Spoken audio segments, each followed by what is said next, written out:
Alors, dans cette vidéo, nous allons parler des limites infinies en un nombre réel A, puis des limites finies en l'infini, puis des limites infinies en l'infini. Rappelons avant de commencer que lorsque nous écrivons que nous cherchons que nous allons parler de limites infinies en A, ce en A correspond au x qui tend vers A. C'est la même chose ici, ce en va correspondre à ceci. Et limite infinie, cet infini-là, correspond à celui-ci. C'est le f de x qui tend vers plus l'infini lorsque x tend vers A. Rappelons que l'infini n'est pas un nombre réel. L'infini est une notion mathématique, ce n'est pas un nombre. Lorsqu'ici j'écris qu'on va parler des limites finies, eh bien ça veut dire que le f de x tend vers un nombre réel. L doit être un nombre réel. L peut être atteint, mais l'infini ne peut pas être atteint. Nous verrons ceci d'un point de vue graphique. Alors ici, lorsque x tend vers 0 par valeur supérieure, nous voyons que les points qui correspondent à ces x-là vont suivre cette flèche sur la courbe et que leurs ordonnées vont suivre la flèche orange ici. Et comme x tend vers 0 sans jamais l'atteindre, il se rapproche toujours de plus en plus de 0 sans jamais l'atteindre, et bien cette courbe va partir vers l'infini et va se rapprocher de l'axe des ordonnées qui a pour équation x égale 0 sans jamais l'atteindre. Et ça, c'est très important. Voyons ce que ça donne d'un point de vue numérique. Ici, j'ai x qui tend vers 0 plus. Et ici, qu'est-ce qui se passe pour les f de x? J'ai f de x.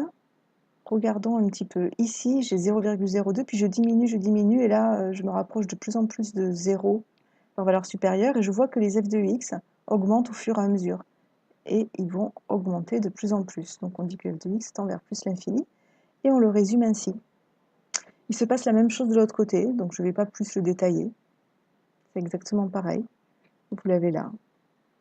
Ici, vous avez les points qui correspondent aux x qui tendent vers 0 par valeur inférieure. Vous avez ce tableau-là et on le résume ainsi. Donc ici, les limites à gauche et à droite sont différentes. Elles sont infinies, donc on dit que f n'admet pas de limite en 0. Vous devez connaître absolument ces deux limites qui sont essentielles pour pouvoir calculer des limites ensuite, quand on passera au calcul. Alors j'ai expliqué que cette courbe ici s'approchait de plus en plus de l'axe des ordonnées sans jamais l'atteindre, et c'est la même chose ici. Et c'est pour cela que nous appelons la droite d'équation x égale 0 asymptote verticale en 0. En 0, pourquoi? Parce que c'est en 0 plus et en 0 moins. Et asymptote, parce que la courbe se rapproche de cette droite sans jamais l'atteindre, sans jamais la couper. C'est ce que veut dire asymptote. Voyons maintenant les limites finies en l'infini. Donc, ici, nous allons commencer par x qui tend vers moins l'infini, ici, la petite flèche rouge. Que se passe-t-il pour les points? Eh bien, ils sont là. Ils restent sur la courbe, bien entendu, mais ils vont dans le sens donné par la flèche. Et on voit que les ordonnées se rapprochent de 0 par valeur négative. Et comme x tend vers moins l'infini, et que moins l'infini ne peut pas être atteint, ça va s'éloigner de plus en plus, eh bien, on voit dans les calculs que le 1 sur x se rapproche de 0, mais sans jamais l'atteindre de 0. Et on va le noter comme ça. Il se passe la même chose de l'autre côté lorsque x tend vers plus l'infini. Plus le x part vers plus l'infini, et plus le 1 sur x se rapproche de 0. Et on le notera ainsi. Et là, c'est 0 par valeur supérieure, puisque ici, nous avons plus l'infini. Nous avons donc ces deux limites à connaître, absolument. Et de la même manière, puisque x tend vers plus ou moins l'infini, le f de x se rapproche de 0 sans jamais l'atteindre, et nous avons à nouveau cette notion d'asymptote. Ici, ce sera une asymptote horizontale, ici et ici. Donc, nous avons une asymptote horizontale en plus ou moins l'infini, et qui est la droite d'équation y égale 0.